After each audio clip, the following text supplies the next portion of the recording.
Hi everyone. PhD admission के लिए research proposal काफ़ी इंपॉर्टेंट होता है और इससे रिलेटेड काफ़ी दोस्त मुझे मैसेज करते रहते हैं। और मैंने जब पिछले पर वीडियो अपलोड किया था और एक पोस्ट भी अपलोड किया था, तो उस पर काफ़ी लोगों का मैसेज आया था कि आप रिसर्च प्रपोजल के बारे में ज़रूर बताइए कि रिसर्च प्रपोजल कैसे बनाया जाए, रिसर्च प्रपोजल के क्या क्या इंपॉर्टेंट कंपोनेंट्स होते हैं और रिसर्च प्रपोजल बनाते समय हमें क्या क्या सावधानियाँ बरतनी चाहिए। और मैं पीएचडी में 2-3 साल, जैसे मेरा भी 3rd ईयर चल रहा है पीएचडी का, और मैं 2 या 3 साल से पीएचडी एडमिशन के लिए दोस्तों को गाइड भी करता हूँ। तो मेरे पास काफ़ी रिसर्च प्रपोजल लोग भेजते भी हैं पढ़ने के लिए, देखने के लिए, रिव्यू करने के लिए। तो उस एक्सपीरियंस के आधार पर मैं बता सकता हूँ कि काफ़ी गलतियाँ होती हैं। काफ़ी अच्छे स्टूडेंट को मैं देखता हूँ कि वो रिसर्च प्रपोजल में काफ़ी जो प्रॉपर फॉर्मेट होता है उसको फॉलो नहीं करते हैं, लिटरेचर भी उनका सही से नहीं होता है, किसी का मेथडोलॉजी पार्ट नहीं होता है, किसी का सेंट्रल क्वेश्चन काफ़ी वेग होता है। तो मुझे लगा कि इस पर बात किया जाना चाहिए। और अगर आप डिटेल से रिसर्च प्रपोजल को समझना चाहते हैं पीएचडी के लिए, तो मैंने इस चैनल पर काफ़ी वीडियो बना चुका हूँ जो अच्छे स्कॉलर्स हैं जेएनयू डीयू के, उन वीडियो को आप देख सकते हैं, मैं डिस्क्रिप्शन डाल दूंगा। आज मैं कोशिश करूँगा कुछ सिंपल स्टेप्स बताऊँ आपको, जिससे आप रिसर्च प्रपोजल बनाइएगा या रिसर्च प्रपोजल के बारे में अगर आप सोच रहे हैं, पीएचडी एडमिशन के बारे में सोच रहे हैं, तो आपको हेल्प हो। तो देखिए, रिसर्च प्रपोजल अगर देखा जाए तो रिसर्च प्रपोजल क्या होता है, बेसिकली एक ड्राफ्ट होता है, टेंटेटिव ड्राफ्ट होता है, जो आप कहीं भी पीएचडी एडमिशन करना चाहते हैं वहाँ पर आप प्रपोज करते हैं कि आपका रिसर्च आइडियाज़ क्या है, आप किस सेंट्रल क्वेश्चन को लेकर या किस रिसर्च प्रॉब्लम पर काम करना चाहते हैं, किस एरिया पर काम करना चाहते हैं, उस पर कितना काम हो चुका है और आप क्या कंट्रीब्यूशन करना चाहते हैं। तो बेसिकली रिसर्च प्रपोजल में इसको आप रिटन डॉक्यूमेंट आप सबमिट करते हैं। तो सवाल आता है कि क्या क्या एलिमेंट्स जो हैं वो रिसर्च प्रपोजल के लिए इम्पोर्टेंट है। तो अगर बात किया जाए रिसर्च प्रपोजल के एलिमेंट्स के लिए, तो देखिए हर रिसर्च प्रपोजल में एक टाइटल होता है। उस टाइटल को अगर देखा जाए तो जितना आप क्रिप्स और कंसाइज रखिएगा उतना अच्छा होता है। जैसे मैं बहुत लोगों का रिसर्च प्रपोजल देखता हूँ, उनका टाइटल ही क्लियर नहीं होता है कि वो करना क्या चाहते हैं। तो आपके टाइटल में रिफ्लेक्ट करना चाहिए कि आप क्या करना चाहते हैं। जैसे मान लीजिए कि मैं काम करना चाहता हूँ एआई पर, तो एआई के किस एस्पेक्ट को मैं अपने रिसर्च में देखना चाहता हूँ। क्या एआई के कंट्रीब्यूशन को मैं हेल्थ सेक्टर में देखना चाह रहा हूँ कि एआई का रोल मैं देखना चाहता हूँ फॉरेन पॉलिसी में। तो ये काफ़ी आपके टाइटल में अच्छे से रिफ्लेक्ट होना चाहिए। ठीक है, फर्स्ट बात। दूसरी बात आती है जो फर्स्ट बात से जुड़ी हुई है कि अगर रिसर्च प्रपोजल आप बना रहे हैं तो सबसे पहले आप अपना एरिया फाइंड आउट कर लीजिए कि किस एरिया में आप काम करना चाहते हैं। अगर मान लीजिए आप सोशोलॉजी के स्टूडेंट हैं या पॉलिटिकल साइंस के स्टूडेंट हैं आप, या हिंदी के स्टूडेंट हैं आप, तो सब सब्जेक्ट का जो है अलग अलग डोमेन होता है। जैसे हम लोग पॉलिटिकल साइंस का लेते हैं, पॉलिटिकल साइंस में भी अलग अलग डोमेन है। जैसे पॉलिटिकल साइंस में पॉलिटिकल थॉट है, इंडियन पॉलिटी है, आपकी इंडियन पॉलिटी में भी आपका पॉलिटिकल पार्टी आप देख सकते हैं, इंडियन कॉन्स्टिट्यूशन देख सकते हैं, आप कास्ट देख सकते हैं, कास्ट का क्या रोल है। तो सबसे पहले आप एरिया फाइंड आउट कीजिए कि आप क्या करना चाहते हैं। ठीक है, वो आप अगर फाइंड आउट कर लीजिएगा, उसके बाद आप देखिए उस एरिया में कितने लेटेस्ट आर्टिकल आए हैं। मान लीजिए मैं एआई पर मैं काम करना चाह रहा हूँ, एआई का मैं देखना चाहता हूँ कि क्या कंट्रीब्यूशन है हेल्थ सेक्टर में इंडिया में। ठीक है, तो एआई पर जितने लेटेस्ट लिटरेचर आए हैं अभी, उस लेटेस्ट लिटरेचर को देखिए आप कैसे, जर्नल्स के थ्रू। जैसे आप जेस्टोर के बारे में आप जानते होंगे, या रिसर्च स्कॉलर आपके हैं, गूगल स्कॉलर है आपका, रिसर्च गेट है। ये सब ऐसे वेबसाइट हैं जहाँ से आप लेटेस्ट अपने एरिया के रिसर्च को देख सकते हैं।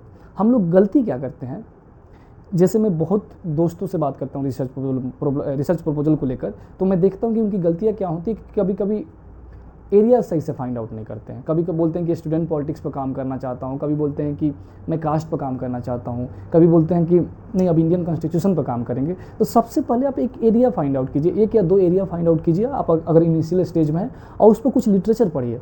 जैसे मैं आज कल क्या देख रहा हूँ जो गलतियाँ, कि लोग लिटरेचर नहीं पढ़ रहे हैं, बस सोचते हैं कि बस 2 लोगों से बात कर लें, चैट जीपीटी पर जाके रिसर्च प्रपोजल अपना रिसर्च आइडिया बता दें और रिसर्च प्रपोजल बना लें। तो उससे क्या होगा कि क्लियरिटी आपके अंदर नहीं आएगी, एक स्पष्टता नहीं आएगी कि आप क्या करना चाहते हैं, उससे टाइटल आपका काफ़ी क्लियर नहीं होगा। तो इस बातों को आप ध्यान रखिए। उसके बाद अगर आप एरिया फाइंड आउट कर ले रहे हैं, उसके बाद लिटरेचर देख ले रहे हैं आप, ठीक है, उसके बाद सवाल आता है, अगर आप करने के बाद अगर आप क्लियर हो जा रहे हैं, तो उसके बाद सवाल आता है कि रिसर्च प्रपोजल कैसे बनाया जाए। तो जैसे मैंने वीडियो को शुरू में ही बनाया कि टाइटल होता है उसका, उसके बाद अगर आप एब्स्ट्रैक्ट लिखना चाहते हैं, एब्स्ट्रैक्ट बहुत लोग लिखता है या बैकग्राउंड बहुत लोग लिखता है, तो आप एब्स्ट्रैक्ट लिख सकते हैं 200 या 300 वर्ड्स का, या अगर बैकग्राउंड या इंट्रोडक्शन आप अगर लिखना चाह रहे हैं, अपने एब्स्ट्रैक्ट नहीं भी लिखना चाह रहे हैं अगर अपने रिसर्च प्रपोजल में, तो उस इंट्रोडक्शन आप 1 या 1.5 पेज का इंट्रोडक्शन रखिए आप, या बैकग्राउंड रखिए जिसको बोलते हैं। एक ही कोई टाइटल दीजिए आप कि बैकग्राउंड आप बताना चाहते हैं, या इंट्रोडक्शन आप लिख सकते हैं। ठीक है, उस बैकग्राउंड में या उस इंट्रोडक्शन में आप कोशिश कीजिए कि आप करना क्या चाह रहे हैं उसको आप रिफ्लेक्ट कीजिए। सबसे पहले एक कंटेक्स्ट बताइए। जैसे मान लीजिए कि एआई का रोल देखना चाह रहा हूँ कि हेल्थ में क्या है, तो एक कंटेक्स्ट बताइए कि एआई क्या है, हेल्थ से उसका क्या कंटेक्चुअल है, मैं जो रिसर्च करना चाह रहा हूँ क्या कंटेक्स्ट है उसका, ठीक है। उसके बाद आप बताइए कि आप क्या देखना चाह रहे हैं उसमें, उस रिसर्च में आप क्या देखना चाहते हैं, तो उस इंट्रोडक्शन में वो रिफ्लेक्ट होना चाहिए। दूसरा कि आप बताइए कि आप क्यों करना चाहते हैं इस रिसर्च को। जैसे मैं एग्जांपल दे रहा हूँ, जैसे एआई का मैं रोल देखना चाह रहा हूँ हेल्थ सेक्टर में, या मैं कास्ट पॉलिटिक्स को समझना चाहता हूँ, तो कास्ट पॉलिटिक्स पर तो काफ़ी लिटरेचर है, पहले भी काम हो चुका है, तो आपका कंट्रीब्यूशन क्या होगा, ठीक है। तो हम दूसरे एग्जांपल पर नहीं जाते हैं, फर्स्ट एग्जांपल जो मैं एआई के दे रहा था उसी को मैं आप लोगों उसी के माध्यम से आप लोगों को समझाने की कोशिश कर रहा हूँ कि एआई का कंट्रीब्यूशन अगर आप हेल्थ सेंटर में देखना चाह रहे हैं तो आपका कंट्रीब्यूशन क्या है, उसमें आप कौन सा रिसर्च, कौन सा पार्ट आप लाना चाह रहे हैं, क्या गैप लाना चाह रहे हैं, तो आपका वाई हो गया।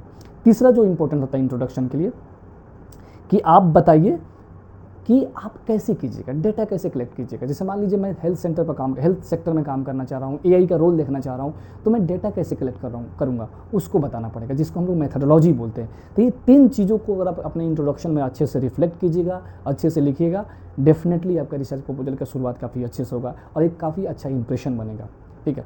इसके बाद आते हैं, अगर आप मान लीजिए इंट्रोडक्शन आपने लिख लिया, उसके बाद हम आते हैं लिटरेचर रिव्यू। एक काफ़ी इंपॉर्टेंट कंपोनेंट होता है रिसर्च प्रपोजल का कि लिटरेचर रिव्यू जैसे मैं देखता हूँ बहुत लोगों को करने नहीं आता है। हम लोग अभी भी जब रिसर्च पेपर लिखते हैं, जो मेरे दोस्त आसपास हैं वो रिसर्च पेपर लिखते हैं, तो उनको भी लिटरेचर रिव्यू करना पड़ता है। उसी तरह आप अगर रिसर्च प्रपोजल लिखना चाहते हैं तो आपको भी लिटरेचर रिव्यू करना पड़ता है। लिटरेचर रिव्यू का बेसिकली मतलब है कि आप जिस एरिया में काम करना चाह रहे हैं, काम करने जा रहे हैं, उसके लिटरेचर से आप कितना अवगत हैं, कितना जानते हैं आप, ठीक है।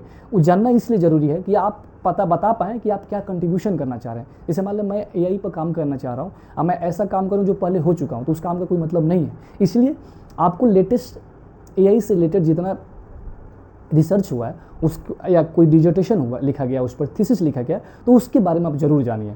उससे क्या होगा कि आप अपडेटेड रहिएगा और आप जब इंटरव्यू में जाइएगा तो जो इंटरव्यू बोर्ड होगा उनको ज़रूर आप इंप्रेस कर पाइएगा कि आप जो रिसर्च प्रपोजल लेकर आए हैं, आपने लिटरेचर रिव्यू काफ़ी अच्छे से किया है, जो आपके रिसर्च प्रपोजल जिस पर आप करना चाह रहे हैं, जिस टॉपिक पर, उससे रिलेटेड जितना भी लिटरेचर है आपने एक्सप्लोर किया है। तो कम से कम 15-20 आर्टिकल पढ़ लीजिए, 4-5 बुक्स पढ़ लीजिए जो लेटेस्ट बुक आए हैं, कि उनको पता चले कि हाँ आप अपडेटेड हैं, क्या डिस्कोर्स डिबेट चल रहा है आपके टॉपिक से रिलेटेड, आप उससे अवगत हैं, क्या मेथोडोलॉजिकल चैलेंजेज हैं, क्या उसमें कोई फील्ड स्टडी आप करना चाह रहे हैं या आपका थ्योरेटिकल काम होगा, ये सब आपके लिटरेचर रिव्यू से पता चलता है। तो इसलिए लिटरेचर रिव्यू काफ़ी ज़रूरी है। अब सवाल उठता है कि लिटरेचर रिव्यू कैसे किया जाए। तो जैसे लिटरेचर रिव्यू करने का अलग अलग तरीका होता है। एक तो आप थीमेटिक कर सकते हैं कि अलग अलग थीम, जैसे एआई है तो एआई का आप इथिकल एस्पेक्ट देख सकते हैं कि एआई अगर हेल्थ सेक्टर में जा रहा है तो उसका इथिकल एस्पेक्ट क्या है, एक थीम हो गया। दूसरा थीम हो गया कि एआई अगर हेल्थ सेक्टर में आ रहा है तो क्या उससे इफिशियंसी बढ़ रही है।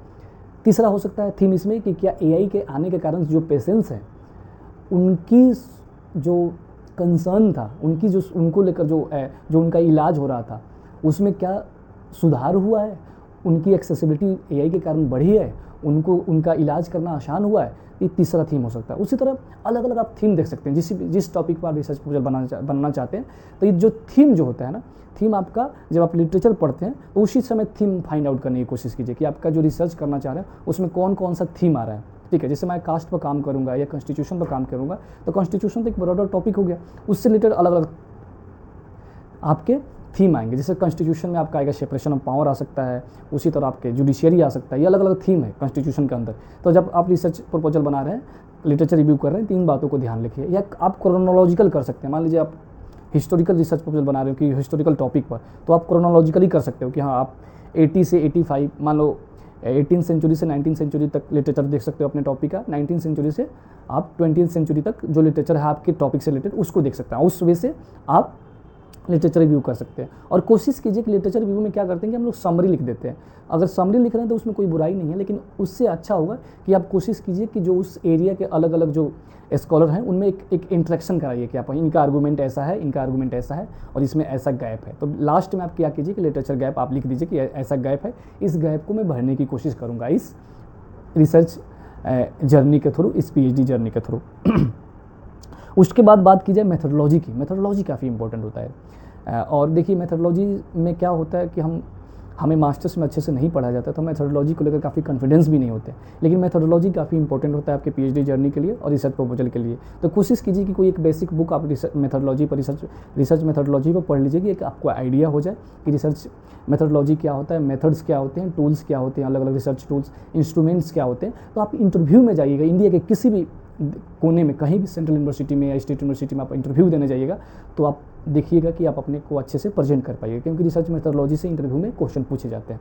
तो मेथोडोलॉजी का बेसिकली मतलब होता है रिसर्च प्रपोजल में आपसे बहुत डीप नॉलेज का एक्सपेक्टेशन नहीं किया जाता है। कोशिश किया जाता है कि आपको एक सेंस हो कि आप, जैसे एआई की हम लोग बात कर रहे थे, एआई के मैं बार बार इसलिए एग्जांपल दे रहा हूँ क्योंकि मैं शुरू से ही एआई का एग्जांपल दे रहा हूँ। तो जैसे मान लीजिए मैं एआई का कंट्रीब्यूशन देखना चाह रहा हूँ हेल्थ सेंटर में, तो सवाल उठता है कि मैं कैसे डेटा कलेक्ट करूँगा, मेथड क्या होगा, मेरे टूल्स क्या होंगे, इंस्ट्रूमेंट क्या होंगे, ठीक है, कौन सा मेथोडोलॉजी होगा, ये आपको प्रपोजल में बताना पड़ेगा। ठीक है, तो मैं जैसे बताऊंगा कि हाँ मेरा जो स्टडी है वो क्वालिटेटिव है, और क्वालिटेटिव में मैं इंटरव्यू लूँगा, जो जितने भी आपके मरीज़ हैं या पेशेंट्स हैं जो हॉस्पिटल में जा रहे हैं और जिनका एआई के थ्रू इलाज हो रहा है, ठीक है, या डॉक्टर का इंटरव्यू लूँगा मैं, तो मैं बताऊंगा कि मेरा क्वालिटेटिव मेथड है, और क्वालिटेटिव मेथड में मैं अलग अलग इंस्ट्रूमेंट ले रहा हूँ। जैसे मैं इंटरव्यू मेथड ले रहा हूँ, उसमें पार्टिसिपेटरी ऑब्जर्वेशन मैं ले रहा हूँ, जिसमें मैं जाकर देखूंगा कि हाँ जो हॉस्पिटल हैं, बड़े बड़े हॉस्पिटल जहाँ एआई का इस्तेमाल होता है, वो कैसे उसका इस्तेमाल कर रहे हैं।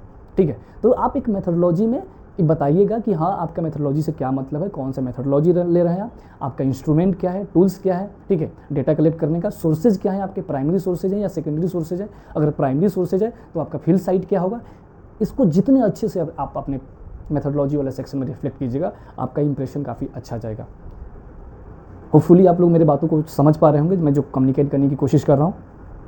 उसके बाद जो मैंने बात किया मेथडोलॉजी से ही जुड़ा हुआ बात है कि अगर आप कोई प्राइमरी डाटा कलेक्ट करना चाह रहे हैं, प्राइमरी डाटा का मतलब होता है कि आप जाकर डायरेक्ट डाटा कलेक्ट करते हैं, जो सोर्सेज होते हैं, आप सेकेंडरी दूसरे के माध्यम से डाटा कलेक्ट नहीं करते। जैसे इंटरव्यू मेथड है, प्राइमरी सोर्सेज हैं डाटा कलेक्ट करने का, ठीक है, तो आपको फील्ड साइट बताना पड़ता है, तो फील्ड साइट भी आप बता दीजिए कि आपका फील्ड साइट क्या होगा।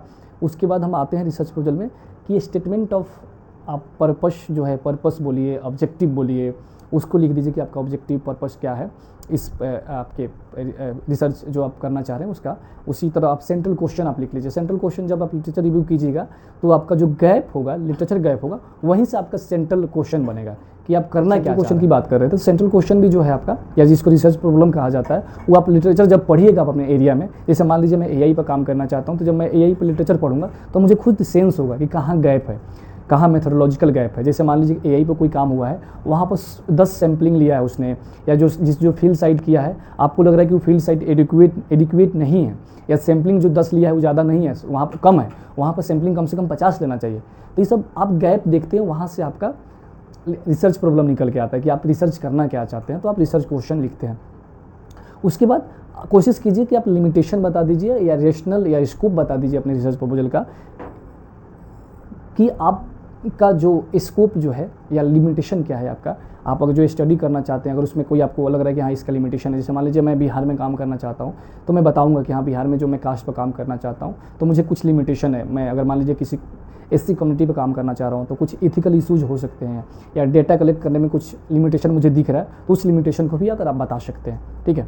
उसके बाद लास्ट में आप बिब्लियोग्राफी लिख दीजिए, जो भी बिब्लियोग्राफी आपका रिसर्च प्रपोजल का है उस बिब्लियोग्राफी को आप लिख लीजिए।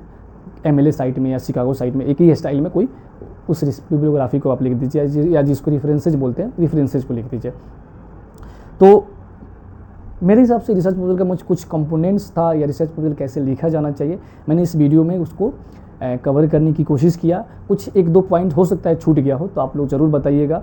और हिंदी में जो काम करना चाहते हैं, या कहाँ से हमें डेटा कलेक्ट, कहाँ से लिटरेचर फाइंड आउट करना चाहिए, मैंने इस पर भी वीडियो बनाया था, ठीक है। लिटरेचर रिव्यू कैसे करना चाहिए उस पर भी मैंने डिटेल वीडियो बनाया था, तो उस वीडियो का लिंक्स मैं इस वीडियो के डिस्क्रिप्शन में डाल दूंगा। उस वीडियो को आप लोग जरूर देखिएगा, जरूर आप लोगों को हेल्पफुल रहेगा आप लोगों के लिए। और कोशिश कीजिएगा कि अगर आपके कुछ डाउट्स और कंसर्न इस वीडियो में क्लियर नहीं हो पाया है तो आप कमेंट्स कीजिएगा ज़रूर, मैं कोशिश करूँगा उसका जवाब देने का और आप लोगों को हेल्प करने का। तो वीडियो अगर अच्छा लगा हो तो लाइक कर लीजिए, मैं काफ़ी मेहनत से आप लोगों के लिए वीडियो बनाता हूँ। और जो भी दोस्त पीएचडी जो करना चाहते हैं, जो रिसर्च प्रपोजल के बारे में नहीं समझ पाते हैं, रिसर्च मेथोडोलॉजी के बारे में नहीं समझ पाते हैं, लिटरेचर रिव्यू कैसे करना चाहिए उसके बारे में नहीं समझ पाते हैं, उनके साथ साझा कीजिए कि उनको भी कुछ मदद हो सके। बहुत बहुत धन्यवाद कि आपने इस वीडियो को लास्ट तक देखा।